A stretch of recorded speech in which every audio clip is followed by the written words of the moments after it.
कक्षा 10 chapter number 9 का उदाहरण नंबर 3 पेज नंबर 221। महत्वपूर्ण प्रश्न है, उदाहरण का है। तीसरा उदाहरण प्रश्न है 1.5 मीटर लंबा एक प्रेक्षक एक चिमनी से 28.5 मीटर की दूरी पर है। उसकी आंख से चिमनी के शिखर का उन्नयन कोण 45 डिग्री है। चिमनी की ऊंचाई ज्ञात कीजिए। सबसे पहले हम प्रश्न के आधार पर हमारे चित्र का निर्माण करेंगे। हम मान लें कि ये कोई भी नाम दे दें, ए बी एक प्रेक्षक है। प्रेक्षक अर्थात कोई व्यक्ति जो प्रेक्षण कर रहा है। ए बी खड़ा हुआ है। इसकी ऊंचाई दी है 1.5 मीटर। 1.5 मीटर लंबा एक प्रेक्षक, तो इसकी प्रेक्षक की ऊंचाई 1.5 मीटर है। एक चिमनी से 28.5 मीटर की दूरी पर है। अर्थात यहाँ मान लीजिए कोई चिमनी है, ये इससे कितनी दूरी पर है? ये 28.5 मीटर की दूरी पर है। 28.5 मीटर। ए बी हमारा प्रेक्षक हो गया। इसको मान लें सी डी एक चिमनी है। इससे यह चिमनी से प्रेक्षक 28.5 मीटर की दूरी पर है और प्रेक्षक की लंबाई है 1.5 मीटर।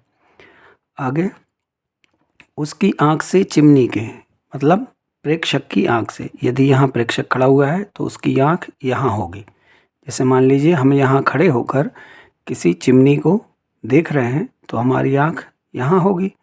तो यहाँ से आंख से चिमनी के शिखर का, चिमनी का शिखर अर्थात सी और प्रेक्षक की आंख अर्थात बिंदु ए, उन्नयन कोण अर्थात ऊपर की ओर बनने वाला कोण। उन्नयन कोण कितना दिया हुआ है? 45 डिग्री है। अब यहाँ तो कोण ये बनेगा नहीं।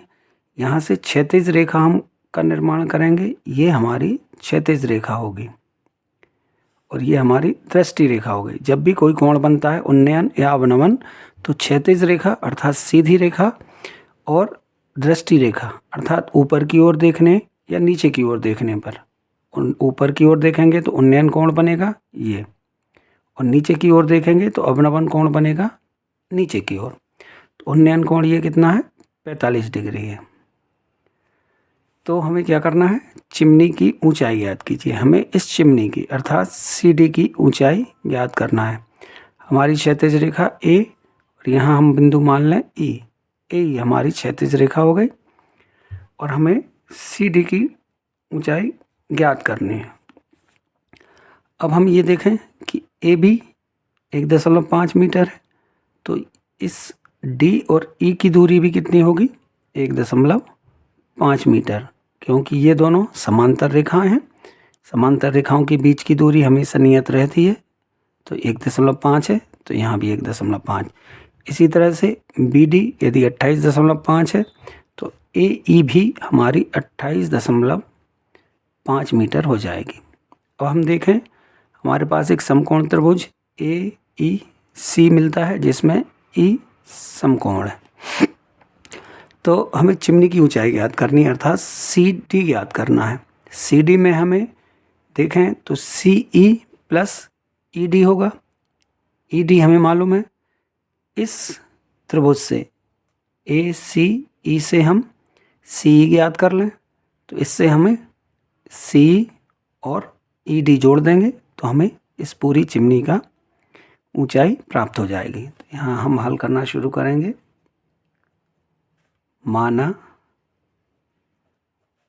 कि ए बी 1.5 मीटर लंबा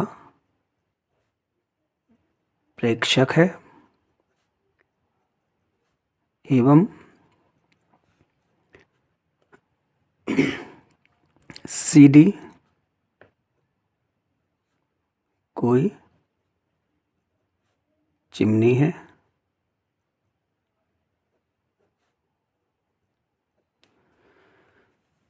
सी डी हमारी चिमनी हो गई, ए बी प्रेक्षक हो गया और बिंदु ए पर एवं बिंदु ए, अर्थात ये क्या है बिंदु ए?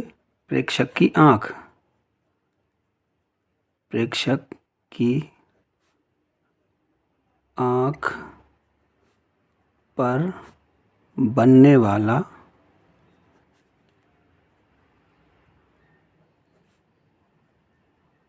उन्नयन कोण कितना है? 45 डिग्री है।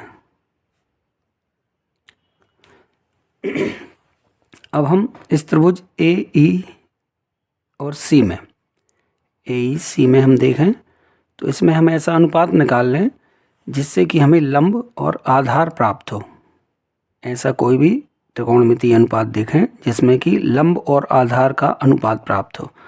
तो लंब बटे आधार ये होता है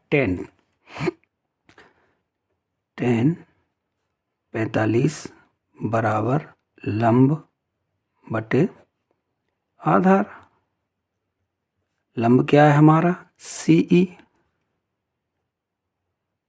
बटे आधार AE। CE हमें ज्ञात करना है। CE बटे आधार कितना है? AE। AE मतलब BD की जो लंबाई है वही AE की होगी 28.5। ठीक है, हमें tan 45 बराबर मिलता है CE बटे 28.5। tan 45 का मान कितना होता है? tan 45 होता है 1। सारणी से हम प्राप्त करेंगे tan 45 बराबर 1, तो 1 बरा tan 45 की जगह 1 आया और बराबर CE बटे 28.5। यहाँ से हम त्रियक गुणा करेंगे, 28.5 का 1 में गुणा किया तो 28.5 ही प्राप्त होगा हमें। 28.5 बराबर सी की हमें लंबाई प्राप्त हो गई 28.5। ये CE हमें मिल गया 28.5 और ED 1.5 है और कुल चिमनी की लंबाई है CD। अतः चिमनी क्या है? चिमनी हमारी CD की लंबाई बराबर क्या हो जाएगा? CE plus ED। CE हमारा प्राप्त हुआ है 28.5 और ED हमें पहले से मालूम है। ED की कितनी है? 1.5, चूँकि वो AB के बराबर है 1.5। 28.5 में हम 1.5 जोड़ेंगे तो ये हमें मिल जाएगा 30 मीटर। तो ये हमारा आंसर है, हम लिखेंगे अतः चिमनी की लंबाई 30 मीटर है। ये हमारा आंसर होगा। इसी के साथ हम इसका उदाहरण नंबर 4 देखेंगे, पेज नंबर 221। 4 उदाहरण है। भूमि के एक बिंदु P से एक 10 मीटर ऊंचे भवन के शिखर का उन्नयन कोण 30 डिग्री है। भवन के शिखर पर एक ध्वज को लहराया गया है और P से ध्वज के शिखर का उन्नयन कोण 45 डिग्री है। ध्वज दंड की लंबाई और बिंदु P से भवन की दूरी ज्ञात कीजिए। सबसे पहले हम हमारे चित्र का निर्माण करेंगे, चित्र बनाएंगे। प्रश्न के हिसाब से जो दिया है उसके आधार पर प्रश्न को समझते चलेंगे और चित्र बनाएंगे। भूमि के एक बिंदु P से, तो मान लें ये भूमि है और इस पर एक कोई बिंदु ये P है। भूमि के एक बिंदु P से एक 10 मीटर ऊंचे भवन के शिखर का, ये मान लें 10 मीटर ऊंचा भवन है। तो हम मान लें इसे AB एक भवन है 10 मीटर ऊंचाई है जिसकी। भवन के शिखर का उन्नयन कोण, शिखर अर्थात ऊपरी बिंदु का उन्नयन कोण कितना है? 30 डिग्री है। ये कोण है 30 डिग्री। अब आगे चलते हैं। भवन के शिखर पर एक ध्वज को लहराया गया है। मान लीजिए ये भवन का शिखर है और यहाँ से एक ध्वज को लहराया गया है। ये मान लीजिए आपका ध्वज है, इसको कोई नाम दे दें, BC ध्वज है। तो यहाँ पर एक ध्वज लहराया गया है और P से ध्वज के शिखर का उन्नयन कोण अर्थात इस बिंदु का C का ध्वज के शिखर का उन्नयन कोण, तो हम ध्वज के शिखर के साथ उन्नयन कोण बनाएंगे। ये हमारे ध्वज के शिखर के साथ उन्नयन कोण कितना दे रहे हैं? 45 डिग्री है। तो ये कोण होगा 45 डिग्री। ध्वज दंड की लंबाई अर्थात BC, ये BC और बिंदु P से भवन की दूरी ज्ञात कीजिए। हमें BC और बिंदु P से भवन की दूरी अर्थात PA ज्ञात करना है। हम प्रश्न को हल करेंगे।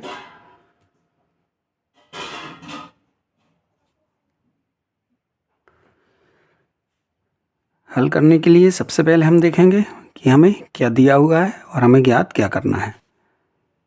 तो ये बिंदु P दिया हुआ बिंदु है और P से इस दूरी पर PA, ये भवन की बिंदु से दूरी है और ये भवन की ऊंचाई A भी हमें दी हुई है 10 मीटर। तो मान लेते हैं हम, माना कि AB कोई 10 मीटर ऊंचा भवन है।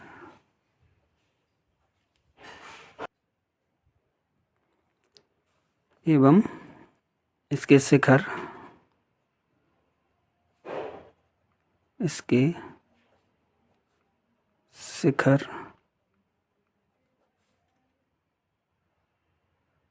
पर बिंदु P से उन्नयन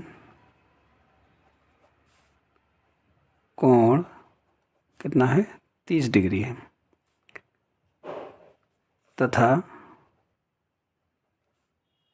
भवन के शिखर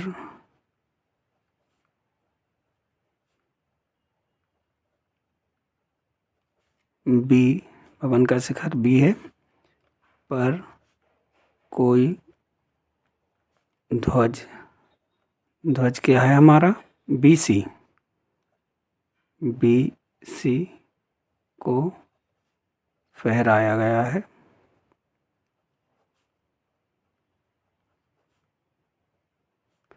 जिस पर बिंदु P से उन्नयन कोण कितना है? 45 डिग्री है। हमें ज्ञात क्या करना है? ध्वज दंड अर्थात BC, भवन के शिखर अर्थात B पर कोई ध्वज BC फहराया गया है जिस पर बिंदु P से उन्नयन कोण 45 डिग्री है। ये कोण 45 डिग्री है। हमें BC अर्थात ध्वजदंड की लंबाई एवं PA बिंदु P से A की दूरी ज्ञात करना है। अब हम इसमें देखेंगे कि हमें दो समकोण त्रिभुज मिलते हैं, APB ये वाला समकोण त्रिभुज और APC ये समकोण त्रिभुज। इन दोनों समकोण त्रिभुज में हमें PA और BC ज्ञात करना है। तो सबसे पहले हम त्रिभुज APB से PA ज्ञात कर सकते हैं क्योंकि AB हमें मालूम है और पी ए हम ज्ञात कर सकते हैं। तो ऐसा कोई अनुपात देखते हैं जिसमें लंब और आधार हो। तो हमें मालूम है चूँकि टेन थीटा बराबर होता है लंब बटे आधार। तो सबसे पहले त्रिभुज कौन से में देखेंगे हम, ए पी बी में। ए पी बी में ए पी बी के साथ कौन सा कोण बन रहा है, ए पी बी, यहाँ ये 30 डिग्री का कोण बन रहा है। टेन 30 बराबर, टेन में क्या अनुपात होता है, लंब बटे आधार। लंब बटे आधार, लंब क्या है हमारा ए बी बटे आधार क्या है पी ए। ए बी क्या है हमारे पास 10, आधार पी ए क्या है हमारे पास, ये हमें ज्ञात करना है। यहाँ पी ए टेन 30 का मान क्या होता है, हम देखें सारणी में, तो टेन 30 का मान हमें मिलेगा, टेन 30 का मान मिलेगा हमें 1/√3। टेन 30 बराबर मिल गया हमें 10/पी ए, और टेन 30 का मान 1/√3 बराबर 10/पी ए। इसका हम तिर्यक गुणा कर देंगे तो पी ए का गुणा 1 में हो जाएगा और √3 का 10 में। तो यहाँ से हमें मिलेगा पी ए बराबर 10√3। यहाँ हम √3 का मान भी रख दें तो पी ए बराबर 10 गुणा √3 का मान 1.732। इससे हमें पी ए बराबर प्राप्त हो जाएगा, एक शून्य और बढ़ जाएगी तो 17.32 मीटर। ये हमारे पास पी ए की वैल्यू प्राप्त हो गई। अब हम दोबारा दूसरे समकोण त्रिभुज से ए पी सी से इसकी वैल्यू प्राप्त कर सकते हैं बी सी की। अब ये बी सी मान लें हम x है, तो ये पूरी दूरी ए सी कितनी हो जाएगी, ए बी धन बी सी, मतलब 10 धन x, 10 धन x। पुनः ये कोण 45 डिग्री का है, इसलिए टेन 45 बराबर लंब बटे आधार। टेन 45 की लंब हमारा है ए सी बटे आधार क्या है पी ए, बराबर ए सी की वैल्यू क्या है 10 धन x, 10 धन x बटे आधार कितना आया है हमारा पी ए आया है 17.32। टेन 45 का मान होता है 1, यहाँ हमें मिला टेन 45 बराबर 10 धन x बटे 17.32। टेन 45 की वैल्यू हम रखेंगे तो टेन 45 की वैल्यू होती है 1 बराबर 10 धन x बटे 17.32। इसका त्रियक गुणा कर देंगे तो 17.32, इसका गुणा होगा 17.32 का 1 में, 17.32 बराबर 10 धन x। हमें x की वैल्यू प्राप्त करना है तो 10 का पक्षांतर करेंगे, 17.32, 10 इस तरफ आएंगे तो माइनस हो जाएगा, -10 बराबर x बराबर आ जाएगा 17.32 में से 10 घटेंगे तो 7.32। ये हमारा आंसर आ गया।